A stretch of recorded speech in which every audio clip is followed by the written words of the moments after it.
ನಮಸ್ಕಾರ, ನನ್ನ ಹೆಸರು ದೀಕ್ಷಾ ಶಿವಣ್ಣ ಅಂತ. ನಾನು ಸರ್ಕಾರಿ ಹಿರಿಯ ಪ್ರಾಥಮಿಕ ಶಾಲೆ ರಾಮಪುರದಲ್ಲಿ 7ನೇ ತರಗತಿಯಲ್ಲಿ ಓದುತ್ತಿದ್ದೇನೆ. ಇವತ್ತಿನ ದಿನ ನಾನು ಭೌತ ಮತ್ತು ರಾಸಾಯನಿಕ ಬದಲಾವಣೆ ಪಾಠದಲ್ಲಿ ನಾನು ಮ್ಯಾಗ್ನೀಷಿಯಂ ತಂತಿಯನ್ನು ನಿಮ್ಮ ಮುಂದೆ ಸುಟ್ಟು ತೋರಿಸುತ್ತೇನೆ.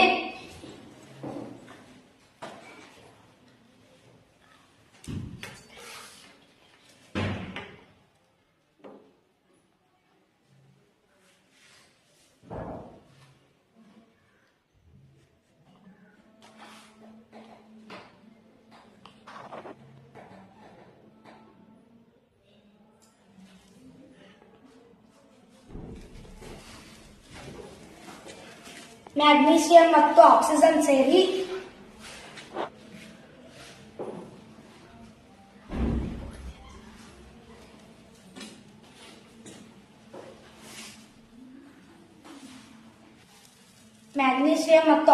ಸೇರಿ ಇದು ಮ್ಯಾಗ್ನೀಷಿಯಂ ಆಕ್ಸೈಡ್ ಆಗಿ ಪರಿವರ್ತನೆ ಹೊಂದುತ್ತದೆ.